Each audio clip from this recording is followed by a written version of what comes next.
마침내 사라가 아이를 갖게 되었습니다. 전설에 따르면 이삭이 태어난 것은 6월절 첫날이었습니다. 이날은 단지 아브라함의 집에서만 기뻐한 것이 아니라 인근의 모든 지역에서도 기쁜 날이었습니다. 하나님께서 사라의 임신을 계기로 인근에 이제까지 아이를 낳지 못했던 모든 여자들에게도 잉태하는 복을 주셨기 때문이었습니다. 뿐만 아니라 앞을 못 보던 사람들은 보게 되었고, 다리를 저는 사람들은 온전히 걷게 되었고, 말을 하지 못했던 이들은 다시 말을 할 수 있게 되었습니다. 그리고 또 하나의 기적이 일어났는데요.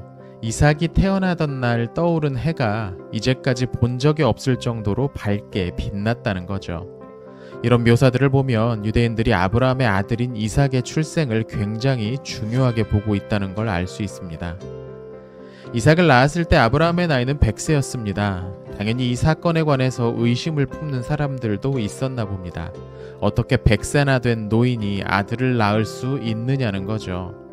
사실 의학적으로는 불가능한 일은 아니라고 합니다만, 전설에는 이런 의심을 해소하기 위한 하나님의 조치도 실려 있었습니다. 유대인들은 태아의 외모를 형성하는 역할을 담당하는 천사가 따로 있다고 믿었습니다.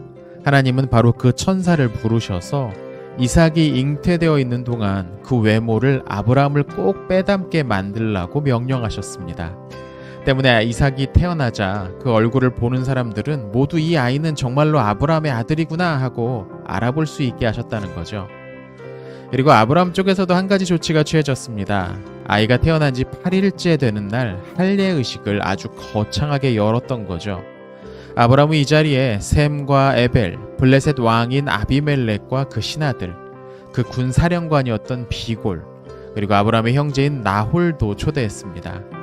당시 사람들 사이에는 아브라함이 길에서 주운 아이를 데려다가 자기 아들인 양 내세우고는 큰 잔치를 벌여 사람들을 속이려고 한다는 소문이 있었는데, 그 자리에 참석한 사람들은 이삭의 얼굴을 보고는 더 이상 그런 소문을 믿지 않게 되었다고 하죠.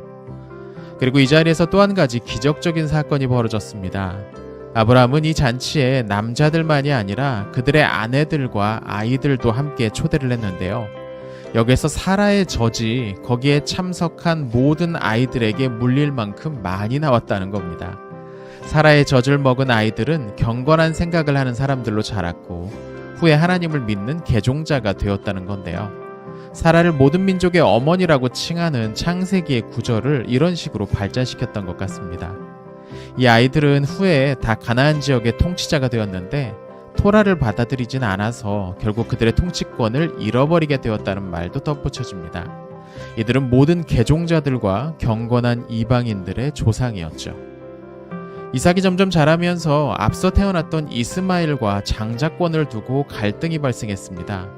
고대 근동 지역에서 장자권은 아버지의 유산을 다른 아들보다 2배를 받고 그 지위를 계승할 수 있는 법적 권리였습니다. 이스마엘은 자신이 2몫을 받고 이삭은 1몫만 받아야 한다고 주장했죠. 어릴 때부터 활과 화살을 자주 가지고 놀았던 이스마엘은 틈만 나면 이삭을 향해 활을 겨누었습니다. 그리고는 그저 장난일 뿐이라고 말했지만 사라는 이 모습을 그냥 두고 보지 않았습니다. 결국 사라의 등살에 아브라함은 이스마엘과 그 어머니인 하갈을 내쫓기로 했습니다.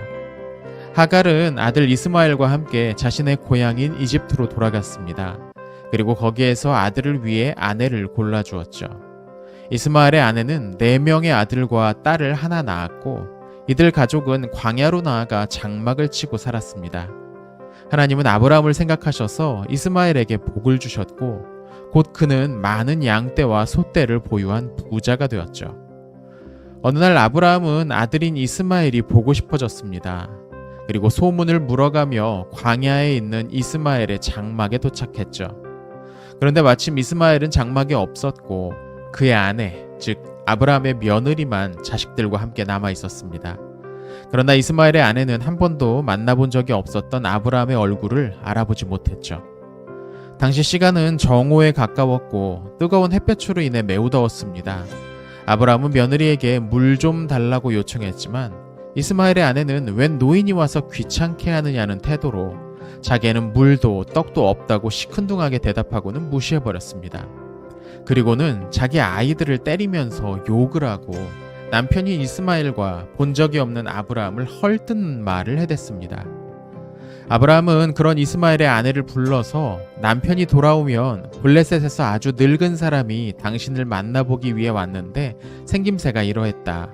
나는 그가 누구인지 물어보지도 않았고 그가 내게 남편이 돌아오면 여기 박은 말뚝을 뽑고는 다른 말뚝을 박아야겠다고 했다고 전하라고 말했죠. 아브라함이 돌아간 후에 이스마엘이 자신의 장막에 도착했습니다. 그리고 아내가 해준 말을 듣고는 아버지인 아브라함이 왔다 간 것을 깨달았습니다.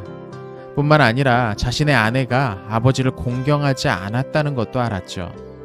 이스마엘은 아브라함이 마지막에 덧붙인 말이 무슨 뜻인지를 곧 알아채고는 아내와 이혼을 하고 가나안 땅에서 새로운 아내를 얻었습니다.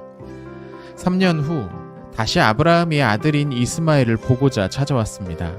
이번에도 이스마엘은 양떼를 치러 나갔고 그의 두 번째 아내만이 장막에 남아 있었죠. 그녀는 아브라함을 보고는 재빨리 나와 남편이 지금 양을 치러 나갔으나 잠시 기다리면 곧 돌아올 것이라고, 그 전에 피곤하실 텐데 음식이라도 좀 드시라고 권했습니다. 아브라함은 시간이 지체되어서 그럴 수 없으니 물만 좀 달라고 하자 이스마엘의 두 번째 아내는 정성껏 준비한 빵과 물을 가지고 왔습니다. 아브라함은 비로소 크게 만족하고는 이스마엘과 그의 아내를 축복했습니다.